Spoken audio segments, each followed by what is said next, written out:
Hi hello friends, welcome to my channel. ನಿನ್ನ ಜೊತೆ ನನ್ನ ಕತೆ ಧಾರಾವಾಹಿಯ ನಾಳಿನ ಸಂಚಿಕೆಯಲ್ಲಿ ಏನಾಗುತ್ತೆ ಅಂತ ನೋಡೋಣ. ನೀವಿನ್ನು ಸಬ್ಸ್ಕ್ರೈಬ್ ಮಾಡದೆ ವೀಡಿಯೋಸ್ಗಳನ್ನ ನೋಡ್ತಾ ಇದ್ದರೆ ದಯವಿಟ್ಟು ಸಬ್ಸ್ಕ್ರೈಬ್ ಮಾಡಿ. ನಿಮಗೆ ವಿಡಿಯೋಗಳು ಇಷ್ಟ ಆಗ್ತಾ ಇದ್ದಾವೆ ಅಂದರೆ ಲೈಕ್ ಮಾಡಿ. ಸಂಚಿಕೆ ಆರಂಭದಲ್ಲಿ ಈ ಕಡೆ ಭೂಮಿಗೆ ಎಷ್ಟೊಂದೆಲ್ಲ ಅವಮಾನ ಆಗೋಯ್ತಲ್ಲ, ಅದಕ್ಕೋಸ್ಕರ ಬೇಜಾರಾಗಿರ್ತಾಳೆ, ಕಣ್ಣಲ್ಲಿ ನೀರು ಹಾಕ್ತಾ ಇರ್ತಾಳೆ. ಇನ್ನು ಅಜಿತ್ ಅಲ್ಲಿಗೆ ಬಂದು, ಅಂದರೆ ಇವಳ ಜೊತೆ ಇರೋ ಅಜಿತ್ ಕುಮಾರ್ ಬಂದು, ಏನಾಯಿತು ಭೂಮಿಯವರೇ, ನನ್ನಿಂದನೇ ಹಿಂಗಾಗೋಯ್ತು, ದಯವಿಟ್ಟು ಕ್ಷಮಿಸಿ ಅಂದಾಗ, ನಾನು ಅದು ಪನಿಷ್ಮೆಂಟ್ ಕೊಟ್ಟರು ಅಂತ ಅಳ್ತಾ ಇಲ್ಲ ಅಂದಾಗ, ಮತ್ತೆ ಏನಾಯಿತು ಅಂದಾಗ, ನನಗೆ ನಮ್ಮ ಮನೆಯವರೆಲ್ಲ ನೆನಪಾಗ್ತಿದ್ದಾರೆ ಅಂದ್ಬಿಟ್ಟು ಭೂಮಿ ಹೇಳ್ತಾ ಇರ್ತಾಳೆ. ಅಷ್ಟೇ ತಾನೇ, ಅದಕ್ಕೇನು ಫೋನ್ ಮಾಡಿ ಮಾತಾಡಿದ್ರೆ ಆಯಿತು ಅಂದಾಗ, ನಮ್ಮ ಮನೆಯವರು ನಾನು ಏನಾದರೂ ಕಣ್ಣೀರು ಹಾಕ್ಬಿಟ್ರೆ ಎಲ್ಲ ಸೇರಿಕೊಂಡು ನನ್ನನ್ನು ನಗಿಸೋವರೆಗೂ ಬಿಡ್ತಾನೆ ಇರಲಿಲ್ಲ ಅಂತೇಳ್ಬಿಟ್ಟು ಭೂಮಿ ಹೇಳ್ತಾ ಇರ್ತಾಳೆ. ಹೌದಾ ಅಂದಾಗ, ಸರಿ ಈಗೇನು ನನ್ನಿಂದ ತಾನೇ ನಿಮ್ಗೆ ಇಷ್ಟೊಂದು ಪನಿಷ್ಮೆಂಟ್ ಆಗಿದ್ದು, ಈಗ ನೀವು ನಿಮ್ಮ ಮನೆಯವ್ರ ಹತ್ರ ಮಾತಾಡಿ ಅಂದಾಗ, ಹೆಂಗೆ ಮಾತಾಡೋಕ್ಕಾಗುತ್ತೆ, ನಾನು ಇಲ್ಲಿದ್ದೀನಲ್ಲ, ಏನು ಮಾಡೋದು, ತುಂಬ ಬೇಜಾರಾಗ್ತಿದೆ ಅಂತೇಳ್ಬಿಟ್ಟು ಹೇಳ್ತಾ ಇರ್ತಾಳೆ. ಇನ್ನು ಈ ಕಡೆ ಅಜಿತ್ ಇದ್ದವರು, ನನ್ನ ಹತ್ರ ಒಂದು ಪ್ಲ್ಯಾನ್ ಇದೆ, ತಗೊಳ್ಳಿ ಫೋನ್ ಅಂತೇಳ್ಬಿಟ್ಟು ಫೋನ್ ಕೊಡ್ತಾರೆ. ಅಯ್ಯೋ ದೇವರೇ, ಫೋನ ಮತ್ತೆ ನಾನು ಪನಿಷ್ಮೆಂಟ್ ತಗೋಬೇಕು ಅಂತ ಈ ರೀತಿ ಮಾಡ್ತಿದ್ದೀರ ಅಂದಾಗ, ನೋಡಿ ನಾನು ಯಾರೋ ಅಲ್ಲಿ ನಮ್ಗೆ ಹೇಳ್ಕೊಡ್ತಾರಲ್ಲ ಸೆಕ್ಯೂರಿಟಿ ಹತ್ರ ಇಸ್ಕೊಬಂದಿದ್ದೀನಿ, ನೀವು 5 ನಿಮಿಷ ಮಾತಾಡಿ ನಾನು ಬೇಗ ತಗೊಂಡೋಗಿ ಕೊಡಬೇಕು ಅಂತ ಅಜಿತ್ ಹೇಳ್ತಾ ಇರ್ತಾರೆ. ಇನ್ನು ಈ ಕಥೆಯಲ್ಲಿ ಕೊನೆಯಲ್ಲಿ ಒಂದು ಬಿಗ್ ಟ್ವಿಸ್ಟ್ ಇದೆ. ಇನ್ನೂ ಒಬ್ಬ ಹೊಸ ಅತಿಥಿ ಈ ಒಂದು ಕತೆಗೆ ಆ್ಯಡ್ ಆಗ್ತಾ ಇದ್ದಾರೆ.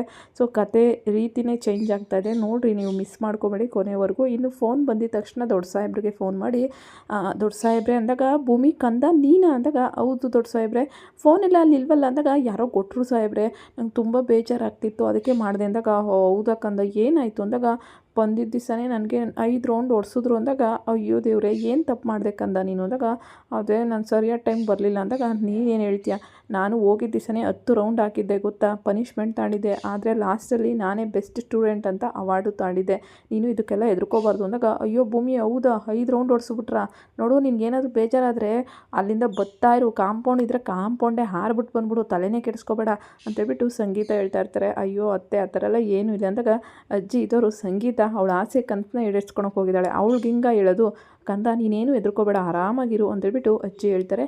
ಅಯ್ಯೋ ನೀವೇ ಮಾತಾಡ್ತಿದ್ದೀರಲ್ಲಪ್ಪ, ಅವ್ರ ಗಂಡಂಗೆ ಕೊಡು, ಬೆಳಿಗ್ಗೆ ಬೇರೆ ಅವ್ನು ನೋಡೋಕೆ ಹೋಗಿ ಆ್ಯಪ್ ಮೋರ್ ಯಾಕೆ ಬಂದಿದ್ದಾನೆ ಅಂದ್ಬಿಟ್ಟು ಸತ್ಯನ ಹೇಳ್ಬಿಡ್ತಾರೆ. ಇನ್ನು ಸಾಹೇಬ್ರೆ ಅಂದಾಗ, ಅಚ್ಚಿನ ಅಂತ ಹೇಳಿದಾಗ, ಸಾಹೇಬ್ರೆ ನೀವು ಇಲ್ಲಿಂದ ಬಂದಿದ್ರಂತೆ, ನಾನು ಓಡೋಡಿ ಬಂದೆ, ಬರೋಷ್ಟರಲ್ಲಿ ನೀವು ಹೋಗ್ಬಿಟ್ಟಿದ್ರ ಸಾಹೇಬ್ರೆ ಅಂದಾಗ, ಇರಲಿ ಪರವಾಗಿಲ್ಲ, ಅಲಾರಾಮ್ ಕೊಟ್ಟಿದ್ದೀನಲ್ಲ ನೋಡು, ಈ ಪನಿಷ್ಮೆಂಟ್ ಸಿಕ್ತು ಅಂತ ಬೇಜಾರಾಗಬೇಡ, ಇದನ್ನೇ ಚಾಲೆಂಜ್ ಆಗಿ ತಗೋ, ನೀನು ಗೆದ್ದೇ ಗೆಲ್ತಿ, ನಿಮ್ಮ ಅಪ್ಪನ ಕನಸನ್ನ ಈಡೇರಿಸ್ತೀಯ ಆಯಿತಾ, ಏನು ಟೆನ್ಷನ್ ಮಾಡ್ಕೋಬೇಡ, ಆರಾಮಾಗಿ ಟ್ರೈನಿಂಗಲ್ಲಿ ಅಲಾರಾಮ್ ಇಟ್ಕೊಂಡು ಬೆಳಗ್ಗೆ ಬೇಗ ಎದ್ದು ರೆಡಿ ಆಗು ಅಂದಾಗ, ಸರಿ ಆಯಿತು ಸಾಹೇಬ್ರೆ ಅಂತ ಹೇಳ್ಬಿಟ್ಟು ಹೇಳ್ತಾಳೆ. ಅಷ್ಟರಲ್ಲಿ ಅಜಯ್ ಕುಮಾರ್ ಬಂದು, ಆಯಿತಾ ಭೂಮಿ ಅಂತ ಹೇಳ್ಬಿಟ್ಟು, ಸರಿ ಆಯಿತು ಅಂದಾಗ ಫೋನ್ ಕಟ್ ಆಗೋಯ್ತು ಅಂತೇಳ್ಬಿಟ್ಟು ಮನೆಯವರೆಲ್ಲ ನೊಂದ್ಕೋತಾ ಇರ್ತಾರೆ. ಈಗ ದೇವಯಾನಿದು ಹೊಸ ಅವತಾರನೇ ಶುರುವಾಗ್ತಾ ಇದೆ.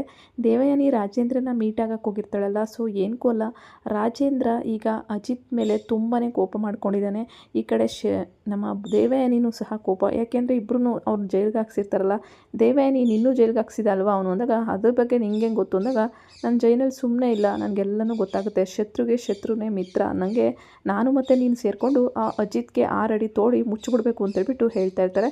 ಅದಕ್ಕೆ ನಾನೇನು ಮಾಡಬೇಕು ಅಂದಾಗ, ನೀವು ನನಗೆ ಬೇಲ್ ಕೊಡಿಸ್ಬೇಕು ಅಂದಾಗ, ಬೇಲ ನಾನು ಅಂದಾಗ, ಹೌದು ನಮ್ಮ ಶತ್ರುಗಳೇ ನಿಮಗೂ ಶತ್ರು ಆದಮೇಲೆ ಅವ್ರ ಸಂಹಾರ ಮಾಡಬೇಕು ಅಂದರೆ ನಾನು ಆಚೆ ಬರಲೇಬೇಕು ಅಂದಾಗ, ಅದೇಗಾಗುತ್ತೆ ಅಂತ ಬೇಲ್ ಕೊಡಿಸೋಕ್ಕೆ ಅಂದಾಗ, ನನಗೇನು ಬೆನಿಫಿಟ್ ಇದ್ದಿದ್ರಲ್ಲಿ ಅಂದಾಗ, ನಿಮಗೆ ಬೆನಿಫಿಟ್ ಇದೆ, ನಾನು ಹೇಳೋ ಜಾಗಕ್ಕೆ ನೀವು ಹೋದರೆ ನಿಮಗೆ ಅರ್ಥ ಆಗುತ್ತೆ ಅಂದ್ಬಿಟ್ಟು ಈ ರಾಜೇಂದ್ರ ಹೇಳ್ತಾನೆ. ಹೌದಾ ಸರಿ ಆಯಿತು, ನನಗೆ ಬೆನಿಫಿಟ್ ಇದೆ ಅಂದರೆ ನೀವು ಹೇಳ್ದಂಗೆ ಕೇಳ್ತೀನಿ, ನಾನು ನಿನಗೆ ಬೇಲ್ ಕೊಡಿಸ್ತೀನಿ ಅಂತೇಳ್ಬಿಟ್ಟು ದೇವಯಾನಿ ಹೇಳ್ತಾಳೆ. ಸರಿ ಆಯಿತು, ಒಂದು ಪ್ಲೇಸ್ ಹೇಳ್ತೀನಿ, ಆ ಪ್ಲೇಸ್ಗೆ ನೀವು ಹೋಗಿ, ನಿಮಗೆ ಎಲ್ಲ ಅರ್ಥ ಆಗುತ್ತೆ ಅಂದ್ಬಿಟ್ಟು ರಾಜೇಂದ್ರ ಒಂದು ಪ್ಲೇಸ್ನ ಹೇಳ್ತಾನೆ. ಅಲ್ಲಿಗೆ ಹೋದರೆ ನಿಮಗೆ ಏನು ಸಿಗಬೇಕೋ ಅದು ಸಿಗುತ್ತೆ ಅಂದ್ಬಿಟ್ಟು ರಾಜೇಂದ್ರ ಹೇಳ್ತಾನೆ. ಹೌದಾ ಸರಿ ಆಯಿತು, ನನಗೂ ನಿನಗೂ ಒಬ್ಬರೇ ಶತ್ರು ಆದಮೇಲೆ ನಾನು ನಿನಗೆ ಬೇಲ್ ಕೊಡಿಸ್ತೀನಿ ರಾಜೇಂದ್ರ, ನೋಡ್ತೀನಿ ಅದೇನು ಸರ್ಪ್ರೈಸು, ಅದೇನು ಕತೆ ಎಲ್ಲನೂ ಸಹ ತಿಳ್ಕೊತೀನಿ ಅಂದ್ಬಿಟ್ಟು ದೇವಯಾನಿ ಹೇಳ್ತಾಳೆ. ದೇವಯಾನಿ ಈಗ ಅಜಿತ್ನ ಸಂಹಾರ ಮಾಡೋಕ್ಕೆ ಹೊಸ ಪ್ಲ್ಯಾನ್ನೊಂದು ರೆಡಿ ಮಾಡ್ತಾ ಇದ್ದಾಳೆ. ಅದಕ್ಕೆ ಈ ರಾಜೇಂದ್ರನೂ ಸಹ ಕುತಂತ್ರಿ ಸೇರಿಕೊಂಡಿದ್ದಾನೆ. ಯಾಕೆ ಅಂದರೆ ಇವರಿಬ್ರಿಗೂ ದ್ವೇಷ ಇರುತ್ತಲ್ಲ ಅಜಿತ್ ಮೇಲೆ, ಹಂಗಾಗಿ ಇವರಿಬ್ಬರು ಪ್ಲ್ಯಾನ್ನ ಮಾಡ್ಕೊಂಡಿರ್ತಾರೆ. ಈಗ ಇಷ್ಟು ದಿನ ನಾವು ದೇವಯಾನಿನ ನೋಡಿದ್ದು ದೇವಯಾನಿ ರೂಪದಲ್ಲಿ, ಆದರೆ ದೇವಯಾನಿ ಡಬಲ್ ಆ್ಯಕ್ಟಿಂಗ್ ಆದರೆ ಹೆಂಗಿರುತ್ತೆ, ಸೊ ದೇವಯಾನಿನೇ ಸಾಟಿ ಅನ್ನೋ ರೀತಿ ಆಗಿಬಿಡುತ್ತೆ. ಯಾಕೆಂದರೆ ದೇವಯಾನಿಗೆ ವಿರುದ್ಧವಾದ ಒಂದು ಪಾತ್ರ ಈಗ ಸೃಷ್ಟಿ ಆಗ್ತಾ ಇದೆ. ಏನಪ್ಪ ಅದು ಅಂದರೆ, ದೇವಯಾನಿ ಒಂದು ಒಂದು ಪ್ಲೇಸ್ಗೆ ಹೋಗ್ತಾಳೆ. ಅಲ್ಲಿ ಬರೀ ಎಣ್ಣೆ ಬಾಟ್ಲು, ಕುಡುಕು, ಸಿಗ್ರೆಟ್ ಎಲ್ಲನೂ ಬಿದ್ದಿರುತ್ತೆ. ಅಪ್ಪಪ್ಪ ಎಷ್ಟು ಸ್ಮೆಲ್ಲಿದೆ, ಈ ಜಾಗದಲ್ಲಿ ಯಾರು ಇರೋಕ್ಕೆ ಸಾಧ್ಯ ಅಂತೇಳ್ಬಿಟ್ಟು ಮಾಸ್ಕ್ನ ಹಾಕ್ಕೊತಾಳೆ. ಯಾರಿದ್ದೀರಾ, ಎನಿಬಡಿ ದೇರ್ ಅಂತೇಳ್ಬಿಟ್ಟು ಕೂಗ್ತಾ ಇರ್ತಾಳೆ. ಅಲ್ಲಿ ಸರಿಯಾಗಿ ಒಂದು ದೊಡ್ಡದು ಕತ್ತಿ ಬಂದು ನಿಲ್ಲುತ್ತೆ. ಕತ್ತಿ ಅಂತೇಳ್ಬಿಟ್ಟು ಶಾಕಲ್ಲಿ ಅಯ್ಯೋ ದೇವ್ರೆ ಇಲ್ಲಿಂದ ಫಸ್ಟ್ ಹೋಗಬೇಕು ಅಂತೇಳ್ಬಿಟ್ಟು ಓಡೋಗ್ತಿರ್ತಾಳೆ.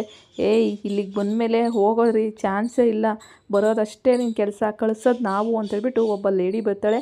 ಅವಳು ಸೇಮ್ ಟು ಸೇಮ್ ದೇವಯಾನಿ ಅಂತ ಅಂದ್ಕೊಳ್ಳಿ. ದೇವಯಾನಿ ಅವಳೇ ಸೆಕೆಂಡ್ ಹ್ಯಾಂಡ್ಲು, ಅಂದರೆ ದೇವಯಾನಿ ಥರ ಡಬ್ಬಲ್ ಆ್ಯಕ್ಟಿಂಗ್. ದೇವಯಾನಿ ಇವಾಗ ಡಬ್ಬಲ್ ಆ್ಯಕ್ಟಿಂಗ್ ಮಾಡ್ತಾಯಿದ್ದಾಳೆ. ದೇವಯಾನಿ ಈ ರೂಪ ನೋಡಿ ಬೆಚ್ಚಿ ಬಿದ್ದುಬಿಡ್ತಾಳೆ ನಮ್ಮ ದೇವಯಾನಿ. ಸೊ ಇವಳು ದೇವಯಾನಿ ಅಲ್ಲ, ಡಬಲ್ ಆ್ಯಕ್ಟಿಂಗ್. ಇವಳು ಫುಲ್ಲು ಖಡಕ್ಕಾಗಿರ್ತಾಳೆ ಮತ್ತು ಕದರಾಗಿರ್ತಾಳೆ. ದೇವಯಾನಿಗೆ ಶಾಕಾಗಿ ಅಲ್ಲಿಂದ ಓಡೋಗ್ಬಿಡ್ತಾಳೆ. ಬಲೆಗೆ ಬಂದು ಅಕ್ಕಿ ಸಿಗಾಕ್ಕೊಂಡಿದೆ. ಅವಳನ್ನ ನಾವೇ ಸಾಯಿಸ್ಬಿಡೋಣ, ಹಾಕ್ರೋ ಮಚ್ಚ ಅಂತೇಳ್ಬಿಟ್ಟು ಈ ದೇವಯಾನಿ ಥರ ಇರ್ತಾಳಲ್ಲ ಅವಳು ಮಾತಾಡ್ತಿರ್ತಾಳೆ. ದೇವಯಾನಿ ತಪ್ಪಿಸ್ಕೊಳಕ್ಕೆ ಹೋಗ್ತಾಳೆ. ಆದರೆ ಇವಳು ಬಿಡಬೇಕಲ್ಲ, ಮಚ್ಚನ್ನ ಹಿಡ್ಕೊಂಡು ಇವತ್ತು ನಿನ್ನ ಕತ್ತರಿಸ್ಬಿಡ್ತೀನಿ, ಎಷ್ಟು ಧೈರ್ಯ ಇದ್ದರೆ ನಮ್ಮ ಜಾಗಕ್ಕೆ ಬಂದು ತಪ್ಪಿಸ್ಕೊಂಡು ಹೋಗ್ತಾ ಇದೆಯಾ, ಯಾರು ನೀನು ಅಂತೇಳ್ಬಿಟ್ಟು ಅವಳು ಮಚ್ಚನ್ನ ಕತ್ತಿಗೆ ಇಡ್ತಾಳೆ. ಈ ಕಡೆ ದೇವಯಾನಿಗೆ ಆ ಲೇಡಿನ ನೋಡ್ತಿದ್ದಂಗೆ ಶಾಕ್ ಆಗಿಬಿಡುತ್ತೆ. ಇದೇನಿದು, ಇವಳು ನನ್ನ ಥರನೇ ಇದ್ದಾಳಲ್ಲ ಅಂತೇಳ್ಬಿಟ್ಟು ಯೋಚನೆ ಮಾಡ್ತಿರ್ತಾಳೆ.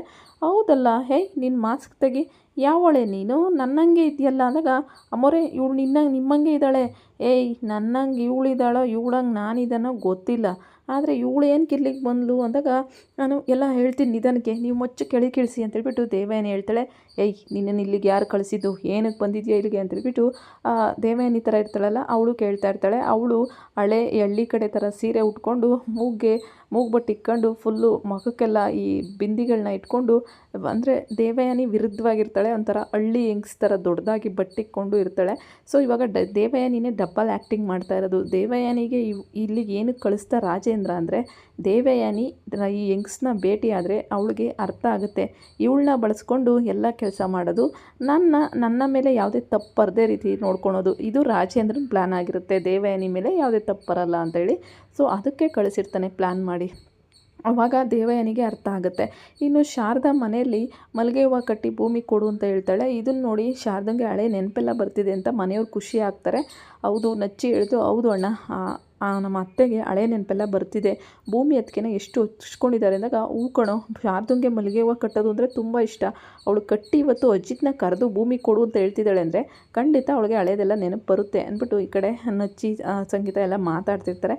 ದೇವಯಾನಿದ್ದಳು, ಓಹೋ ನಿನ್ಗೆ ಹಳೆ ನೆನಪೆಲ್ಲ ಬರ್ತಿದ್ಯಾ, ನಿನ್ನ ಕತೆ ಮುಗ್ಸೋಕ್ಕೆ ನಾನು ಆಗಲೇ ಅಸ್ತರ ರೆಡಿ ಮಾಡಿದ್ದೀನಿ, ಜಾಸ್ತಿ ಟೈಮ್ ತೊಗೋಬೇಡ ಕಣೆ ಶಾರದಾ, ನಿನ್ನ ಕತೆ ಮುಗಿಸೋಕ್ಕೆ ಪಕ್ಕ, ನೀನು ಆ ಭೂಮಿ ಅಜಿತ ನೀವು ಯಾರೂ ಇರಬಾರ್ದು, ಈ ಮನೇಲಿ ನಾನು ಮಹಾರಾಣಿ ಥರ ಮೆರಿಬೇಕು ಅಂತಲೇ ಆ ಹೊಸ ದೇವಯಾನಿನ ರೆಡಿ ಮಾಡಿದ್ದೀನಿ, ಅವಳಿಗೆ ಸುಪಾರಿ ಕೊಟ್ಟು ಬಂದಿದ್ದೀನಿ, ನಿನ್ನ ಕತೆ ಮುಗಿಸ್ತಾಳೆ, ನಾನು ಇಲ್ಲೇ ಇರ್ತೀನಿ, ಆದರೆ ನಂತರದವಳೆ ಬೇರೆಯವಳು ಅಲ್ಲಿ ಲಾಕಾತಾಳೆ ಅಷ್ಟೇ ಅಂತೇಳ್ಬಿಟ್ಟು ದೇವಯಾನಿ ಒಳೊಳಗೆ ಖುಷಿ ಪಡ್ತಾ ಇರ್ತಾಳೆ.